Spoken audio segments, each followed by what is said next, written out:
Tu ter uma agenda cheia de reuniões não necessariamente significa que tu, como sendo um pré-vendas, tá fazendo um bom trabalho. Imagina que a gente tem 2 pré-vendas aqui. O primeiro pré-vendas é aquele cara que marca 10 reuniões. O cara aparentemente muito bom. Só que dessas 10, 4 acontecem e não sai nenhuma venda dali. Enquanto isso, contrapartida, a gente tem outro pré-vendas que marca 6 reuniões, ou seja, 4 a menos, mas 5 dessas acontecem e daí 2 vendas acabam partindo. Evidentemente que o melhor deles é o segundo. E é portanto que o objetivo do pré-vendas não deve nem ser tanto assim de estar gerando a venda em cima, assim de estar fazendo com que o closer ele consiga estar conversando com leads qualificados. Ou seja, ele tem que gerar reuniões muito boas, onde um closer, se ele tiver um bom processo, mas aí não é responsabilidade dele, se ele seguir um bom processo, como por exemplo o que eu passo aqui para os meus mentorados, para o pessoal que eu acabo formando, que ele consiga estar gerando um faturamento relevante, né? Um faturamento médio esperado. O pré-vendas ele não deve ser só um cara que acaba gerando qualquer tipo de agendamento, ele não deve ser um cara que só tá ali para lotar a agenda, mas ele deve estar ali para lotar a agenda, rechear a agenda de ótimas oportunidades, além de tá descartando aquelas oportunidades que logo no início da conversa ele já percebeu que não vão estar se convertendo em vendas efetivas. Então é como se ele fosse um filtro, é como se ele fosse algo que vai estar peneirando os leads que são muito bons daqueles leads que não são nem sequer minimamente qualificados, mas também tá entendendo que com a performance dele para aquecer, qualificar, aumentar a urgência, aumentar a dor, que são pontos que eu vou estar falando nesse vídeo, ele consegue estar transformando essas pessoas em negócios que o closer pode estar fechando e gerando. Uma parte muito importante do trabalho do pré-vendas é que muitas vezes a pessoa que entra na parte do pré-vendas nesse papel, uma pessoa que não tem tanto repertório, que não tem tanta experiência na área comercial e que, portanto, acaba dependendo muitas vezes de script, acaba se vendo travado. Pô, cara, mas eu não sei o que falar, eu não consigo ter essa boa desenvoltura para estar conversando com a pessoa, eu preciso de um script. Cara, o script ele te ajuda com certeza, mas não é o script que vai ser a pedra angular que vai te levar para alta performance. Não vai ser o script que vai te levar para tu estar conseguindo ter uma performance média que seja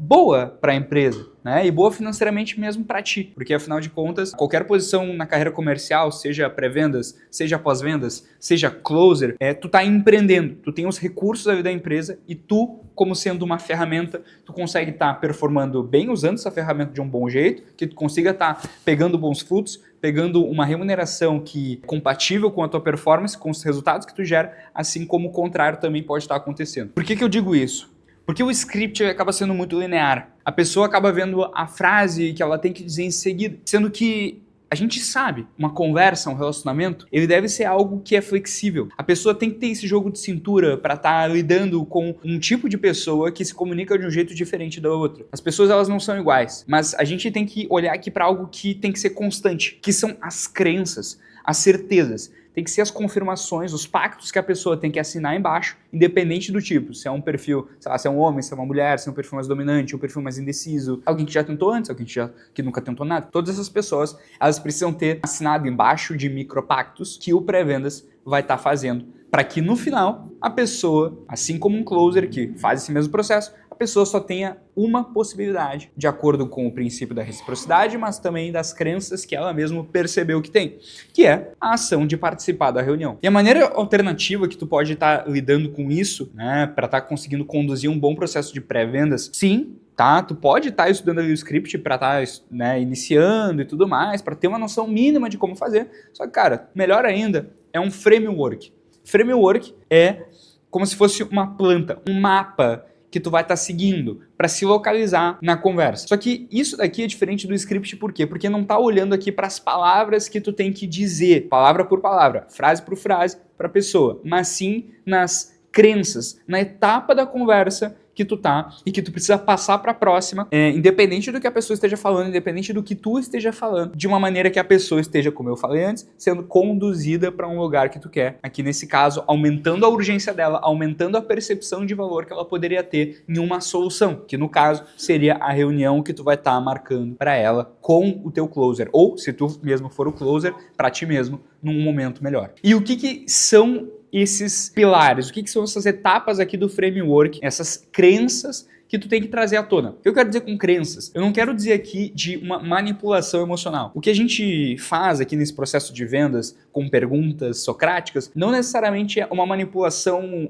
maléfica do intelecto da pessoa e do jeito que ela pensa, mas sim trazer à tona e amplificar crenças que ela já tem. Portanto, é como se eu pegasse, sei lá, uma garrafa, é como se eu pegasse, sei lá, essa caixinha do microfone e eu girasse ela, é a mesma caixinha, mas eu tô girando ela em ângulos diferentes. Algum ângulo pode refletir mais uma luz, que no caso, a luz seria a urgência da pessoa em tomar uma certa ação. Eu vou estar girando ela para esse lugar e eu vou estar mostrando para a pessoa em evidência como esse tipo de ângulo aumenta ainda mais essa luminescência que está sendo refletida por esse material. Então, na prática é isso. O que a gente faz não é implantar crenças na pessoa, mas sim mostrar que essas crenças estão ali. É uma urgência, é um desejo, é uma dor que essa pessoa está convivendo por muito tempo, é uma pedra no sapato que ela está convivendo por muito tempo, mas ela não percebe o quão prejudicial está sendo. Então é isso que a gente faz com esse processo. A gente ajuda ela a ficar cada vez mais consciente desses pontos, para que dessa maneira ela consiga estar tomando uma atitude que vai melhorar, que vai tirar ela dessa situação, que é uma situação que ela convive há bastante tempo, que ela não percebe o quão maléfica está sendo, com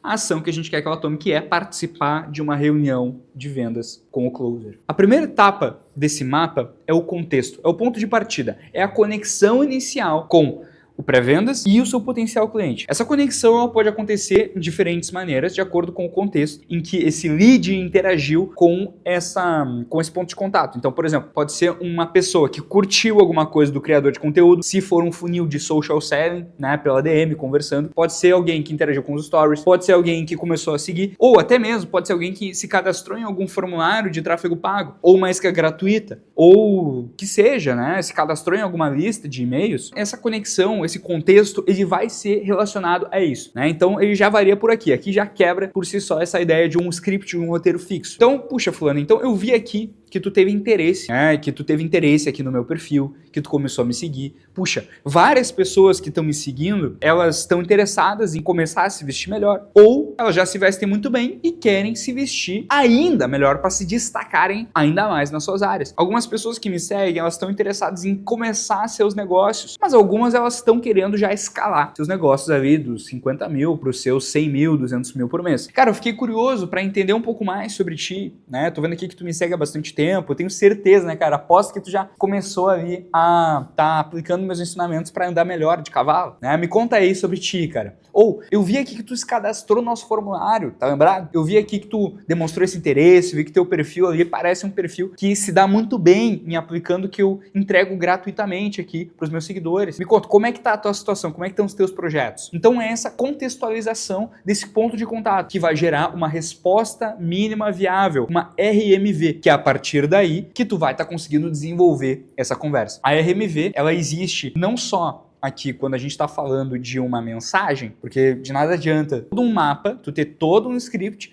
se tu não consegue fazer a pessoa te responder pela primeira vez. Tu pode ter todo um processo de aprofundar na dor, de agendamento, de antecipação de objeções, só que se tu não consegue fazer uma resposta que se conecte com a pessoa e que ela tem interesse de te responder, nada disso vai valer a pena, nada disso vai ser usado. Da mesma maneira, tu não abrir uma conversa, uma ligação, de um jeito que a pessoa se contextualize, que ela tenha interesse em estar conversando contigo, te respondendo, dificilmente tu vai estar conseguindo desenvolver tudo o restante que tu tem preparado. Então a RMV é o principal aqui. Conseguiu ali trazer esse contexto, agora tu vai para entender melhor a situação da pessoa. Pô, que legal então que tá me seguindo. Me conta aí o que tu trabalha. Como que tu vê que uma boa vestimenta se impacta, né, se relaciona com o que tu faz hoje? Como que tu te percebe? Como que estão teus negócios? Quanto tempo que tu faz isso? Ou quanto tempo que tu faz aquilo? Se a pessoa trouxer isso no contexto, quanto tempo que tu tenta ganhar um torneio de jockey? Que seja, né? Tu é cozinheiro há quanto tempo? Então, aqui tu vai entendendo mais sobre a situação. Então, aqui é para tu coletar fatos. Fatos que não necessariamente são bons ou ruins. Mas agora, a próxima etapa do mapa é talvez a mais importante, que é a insatisfação da pessoa, a dor com a situação que ela está hoje. É muito importante que tu entenda que as pessoas são movidas pela dor. As pessoas não são movidas pelo desejo, elas são movidas pela dor. Por mais que tu diga para mim, Francisco,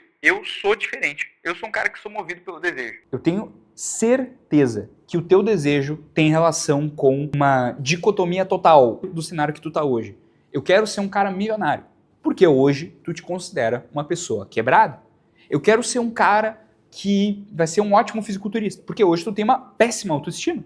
Eu quero ser uma pessoa que viaja o mundo inteiro, porque hoje eu tenho certeza que tu tá insatisfeito em estar sempre no mesmo lugar. Ou tu tá morando num lugar que tá insatisfatório pra ti. As pessoas, elas se movem pela dor, muito mais do que pelo desejo. Grava isso. E isso é biologicamente conservado, inclusive. É só tu ver, por exemplo, uma carroça. Cara, é basicamente impossível de tu encontrar carroças que são movidas como aqueles desenhos animados, onde tu tem ali o cavalinho, o burro, correndo atrás de uma cenourinha. Ao invés disso, tu tem o quê? A carroça sendo puxada por um cavalo, que está toda hora sendo chicoteado. É totalmente irrazoável a gente pensar que uma pessoa com obesidade mórbida vai comparecer em uma academia se eu disser para ela, fulano, tu tem 200 quilos, mas se tu treinar, tu vai se sentir muito melhor consigo mesmo. Compara isso com, fulano, tu tá com 200 quilos. Se tu não ir pra academia, tu vai morrer. Amanhã tu tá morto. Tu vai ficar com diabetes, tu vai chutar uma quina de mesa, tua perna inteira vai cair. Diz tchau pra toda a tua vida. Isso vai fazer a pessoa comparecer numa consulta médica. Não importa se a secretária, se o secretário tiver um processo de confirmação infinitamente chato, com infinitas mensagens, ligações, e-mails. E o potencial paciente não vê urgência em resolver esse tipo de problema, porque o problema está sendo a ruína dele, ele não vai comparecer. Inclusive, eu já vi vários processos de pré-vendas, onde o pré-vendas ele era tão bom nessa parte aqui do aprofundamento da dor, que ele não aprofundava depois na confirmação, no processo de confirmação, e ainda assim o lead comparecia e estava com o cartão de crédito na mão para pagar. Então presta atenção nesse ponto. A gente sempre precisa enviesar a conversa para a parte negativa. Ou seja, entendi, Isabel, puxa, mas me conta, o que não tá legal hoje no teu trabalho que te motiva a querer fazer mais dinheiro? O que não tá legal hoje na tua vestimenta, na relação que tu tem da tua roupa com as outras pessoas, que te motiva a querer melhorar cada vez mais teu guarda-roupa? O que não está legal na tua vida social que te motiva a querer se tornar uma pessoa menos tímida? Ou seja, sempre enviese, e é importante que tu perceba a diferença entre o interesse, o desejo e a dor. Porque se tu fizer o mesmo processo, só que olhando para a parte positiva, a tua taxa de comparecimento, a tua taxa de conversão vai ser muito menor. Isso é algo que tu vai desenvolver depois. Depois que tu aumenta a insatisfação, que tu vai pro desejo. Eu quero ficar só mais um exemplo aqui nisso, porque é muito importante, algo que fica muito palpável. Eu trabalho com um nicho de renda extra, por exemplo. Então tem muita gente que costuma falar, cara, eu quero ganhar mais dinheiro. Grande parte dos pré-vendas que trabalham comigo, quando estão iniciando, que eles ainda não passaram pelo meu processo de treinamento, acabam falando pra essa pessoa, né? Pô, me fala, por que é tão importante pra ti ganhar dinheiro? O que mudaria de melhor na tua vida ganhar dinheiro? Ao invés de perguntar, cara, mas me conta, o que não tá legal na tua vida? O que não tá legal na tua renda? O que não tá legal no teu trabalho? O que não tá legal na relação com o teu chefe, por exemplo? O que te motiva a querer ganhar mais dinheiro? Cara, tu tem 19 anos, tu tá fazendo ali teus 3 mil. Eu vejo muita gente que com 19 não faz 3 mil. Por que não continuar aí, cara? Por que só não seguir aí por mais tempo? Qual que é a parte que mais te incomoda de estar aí nesse lugar? E a partir do momento que a pessoa me traz essa resposta, eu vou estar desenvolvendo e aprofundando cada vez mais. É como se tu tivesse um daqueles equipamentos de sondagem de metal que fica apitando, sabe? Pip, pip, pip, pip. Quando tu encontra uma palavra de dor, exaustão, cansaço, insatisfação, tu aprofunda. Tu para e, opa, me conta um pouco mais sobre isso, fulano. Me fala um pouco mais, o que tu quis dizer com isso? Parece cansativo, né? Cara, me conta mais. Ou seja, além de tu ficar perguntando e aprofundando, tu vai abraçar a pessoa. Porque tu quer reforçar esse comportamento dela, de estar aumentando suas vulnerabilidades pra ti, pra ela te ver como sendo uma pessoa que está preocupada com ela. Porque tu realmente está. Tu tem uma pessoa que precisa ser curiosa, consultiva, para entender realmente, inclusive, se ela tem essa necessidade que a tua empresa consegue estar resolvendo. A partir daí, tu pode estar, inclusive, perguntando nesse mapa, tá? Esse daqui é um item acessório. Tu pode perguntar para ela o que é que ela fez antes para resolver esse problema, para identificar, inclusive, o nível de consciência dela. Porque tu entendendo isso, tu pode passar para a pessoa que vai fazer a reunião com ela, ou inclusive se tu for fazer a reunião com ela, essa informação que vai antecipar possíveis objeções. Ou seja, pô, se eu sei que essa pessoa ela já tentou algo antes e ela falhou, eu vou ter que entender na reunião como que eu consigo mostrar para ela que a solução que eu vou apresentar vai ser diferente, vai gerar para ela esse desejo de, pô, eu quero entrar com ele para ter um resultado diferente do que eu tive antes, porque ele, e somente ele, vai me oferecer esse tipo de entregável, que é exatamente o que eu acredito que vai me ajudar a sair daqui. Assim como a pessoa pode dizer, eu nunca tentei nada, e tu também tem que levar isso para a pessoa, tu também tem que explorar isso na reunião para entender, puxa, entendi. E por que tu nunca tentou nada? O que tu precisaria ter de suporte, por exemplo, de solução, de característica da solução para resolver esse problema, que te traria essa certeza e essa vontade de fazer parte de algo que vai te ajudar a resolver esse problema. Depois tu vai para o desejo. Aqui é outra etapa do mapa, onde tu vai explorar a parte positiva da visão dela. Pô, o que eu quero melhorar? Como que seria para mim depois que eu ganhar esse torneio de jockey? Como que seria para mim depois que eu conseguir ter um guarda-roupa onde as pessoas elas vão estar me apreciando? Como que vai ser para mim quando eu estiver fazendo meus 10, 20, 100 mil por mês? E é isso que tu vai aprofundar. Mas percebe, não é isso que vai fazer a pessoa agendar. O que vai fazer a pessoa agendar é o problema. O problema é 80-20. Isso daqui é o restante. A partir daí, tu tem que entender com ela também um outro pacto, que é o da urgência. Puxa, fulano, entendi. Então, tu tá com esse tipo de problema. Tu tá com esse tipo de problema que tá te gerando X, Y, Z consequências. E tu quer chegar nesse outro lugar. Por que tu quer sair desse teu lugar hoje e não depois? Por que não continuar aí mais tempo? Por que é agora o momento em que tu quer mudar isso? Percebe?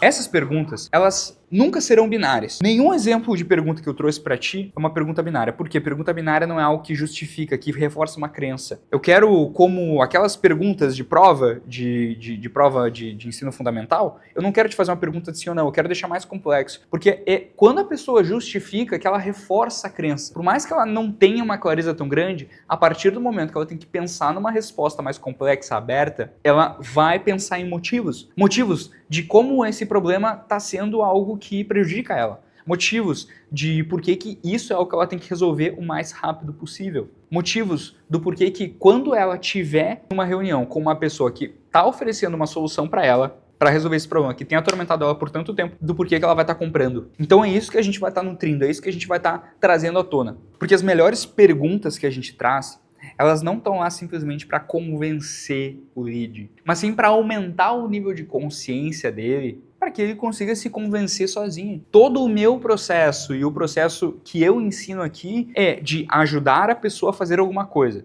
Ou seja, eu não faço a pessoa fazer nada. Eu ajudo a pessoa a fazer o que ela sempre quis. Que muitas vezes ela pode nem estar percebendo. Ela sempre quis estar em uma reunião, no momento de hoje, ela quer estar numa reunião para resolver esse problema que tem incomodado ela por tanto tempo. Mas ela não percebia isso. E com as minhas perguntas eu ajudo ela. Só que aqui que está a grande jogada também. Porque se a pessoa ela não quiser, ela não tiver dor, ela não tiver urgência, porque as minhas perguntas elas são totalmente consultivas, ela também pode descobrir e me dizer que ela não tem uma urgência, que ela não tem um problema, que não faz sentido para ela entrar numa reunião. E é isso que faz o meu processo de pré-vendas também ser muito eficiente para a qualificação, porque é a pessoa que vai dizer se ela está apta ou não para participar, se ela quer participar ou não. Ótimo se ela disser que não. É muito melhor ela dizer que ela não quer participar para o pré-vendas do que para o closer. Depois, quando o closer, que tem uma hora muito mais cara, vai entrar ali, que poderia estar fechando uma venda de 50 mil, 100 mil reais, e apareceu com um cara que nem sabe o que ele está fazendo da vida, nem quer estar ali. É isso que a gente quer antecipar também. Por fim, a última etapa aqui do framework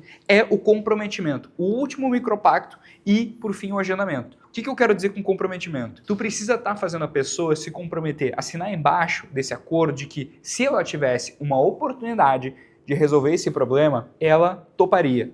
Ou seja, então, fulano, quer dizer que se tu tivesse, né, se eu conseguisse te oferecer uma oportunidade de uma reunião onde tu vai estar conversando com uma pessoa que vai te ajudar a resolver esse tipo de problema e tu sempre vai reforçar a dor, sempre vai reforçar esse motivo. É isso que vai fazer ela fazer qualquer coisa, seja participar da reunião, seja comprar depois. Se eu te desse essa oportunidade para resolver esse problema e tu atingir X desejo, então tu estaria comprometido em participar. A pessoa precisa assinar embaixo. E a partir do momento que ela faz isso, tu joga duas opções de horário, em turnos inversos, em dias diferentes. Hoje, às 9 horas da manhã, ou amanhã, a 1 hora da tarde, de uma maneira que ela também consiga estar escolhendo algo, fazendo uma escolha, onde ela sinta que tem autonomia, mas na verdade ela está jogando com as tuas regras. Se tu fizer esse processo do jeito que eu tô te passando, a tua taxa de comparecimento vai ser muito boa. Se a pessoa ela não comparece na reunião, é por algum desses motivos. Ou tu não deixou claro o motivo da reunião, tu não aprofundou na dor dela, não ficou claro. Ela ficou com uma tendência a continuar com esse problema,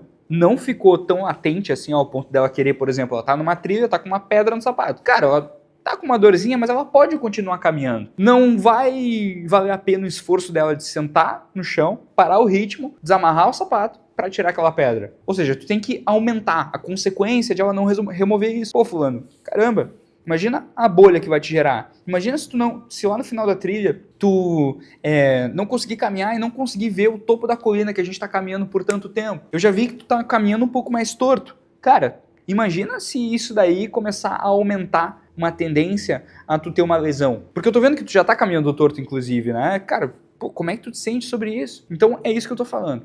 A pessoa tem que ter uma visão muito clara de que essa reunião, tá? Essas crenças, elas têm que estar muito claras para ela. É uma reunião que vai ser específica. Ela não vai estar lá para perder tempo. Ela não vai ser uma reunião genérica. Ela vai estar ali com uma pessoa que vai resolver o problema dela. Ela tem a clareza de tudo que vai acontecer ali. E ela está comprometida a estar participando dessa reunião. Ou seja, ela escolheu, ela que conduziu todo o processo. Afinal de contas, ela que respondeu todas as perguntas. É ela que liderou esse tipo de conversa. E ela que liderou, inclusive, a escolha do horário. Por fim, é importante a gente ter sempre em mente que pré-vendas é uma área que trabalha em parceria com a área de vendas, de closer, que por sua vez trabalha em parceria com a área de pós-venda. Mas eu quero dar uma ênfase maior aqui para essa sobreposição inicial que eu acabei de falar. O pré-vendas, ele consegue gerar um impacto muito grande se ele for muito bom no que ele faz, assim como o closer é muito bom no que ele faz. É por isso que justamente empresas que querem escalonar, que querem crescer cada vez mais, fazem essa especificidade. Só que para esse trabalho funcionar de uma boa maneira, o pré-vendas ele precisa sim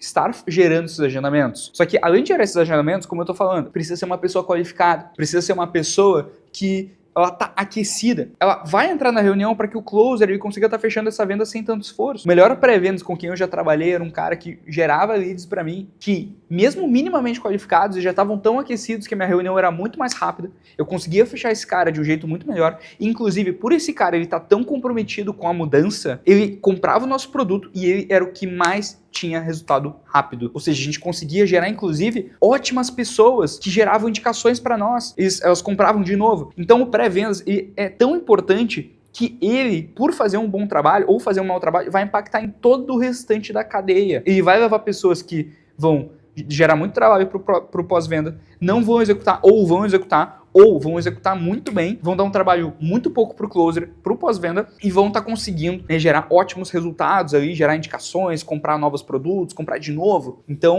é isso que eu estou falando. E tu pode crescer cada vez mais nessa área.